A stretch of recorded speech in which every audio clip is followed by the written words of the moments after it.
Japan is thought of today as a somewhat decent country having really good technology and good culture and more. When looking at its history, many tended to look at and glamorize things like ninjas or samurai. But Japan's involvement in World War II is often overlooked in the West. Japan was on the same level as Germany in terms of how disgusting they were in both beliefs and actions. The Holocaust is seen as the worst event to happen during World War II. But in China, a similar amount of people died due to direct military actions by the Japanese. 8 million civilians died because of the Japanese, and a similar number died due to secondary effects like famine or disease due to war.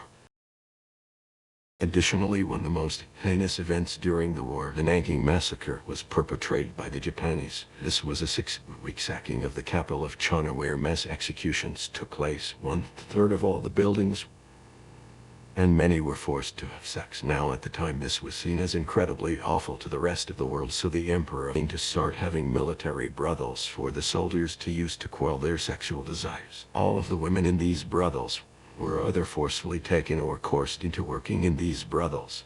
Working in these brothels was hell. Women were constantly being forced to have sex with soldiers non-stop, and because of this, disease and pregnancies were common. Looking back at Germany, the concentration camp of Auschwitz is quite infamous and is well known for the experiments that went on there. The Japanese had their own Auschwitz called Unit 700, where very similar experiments took place. So I won't go into too much detail just because of how awful it is, but some things that went on were conventional weapon testing, purposely giving people certain diseases to study, testing pain thresholds, and even more that are even worse. And the worst portion is that Unit 731 had almost unlimited funding, and the people doing the testing felt that they were serving the emperor and this was their duty. So the Japanese are sometimes stereotyped to have a strong sense of honor and would rather commit suicide than be captured. Now modern day this is far from the truth, but during World War II this was actually somewhat true. The Bushido Code had a lot of influence on the mentality of soldiers. It wasn't an official honor code, but its effects from Japan's history still was felt, so a lot of soldiers held a similar belief, and on top of it there was a military code called the Sanjinkan Military Code, which had a very similar idea to the Bushido Code. However, there aren't a lot of sources on it, so I would take this with a grain of salt on how widespread this military code was. This mentality was also used in the military itself with the use of kamikaze pilots. Now this maneuver seems like a last resort tactic, but it wasn't. Some pilots' entire job was to fly their planes into their enemies and knowing they would die.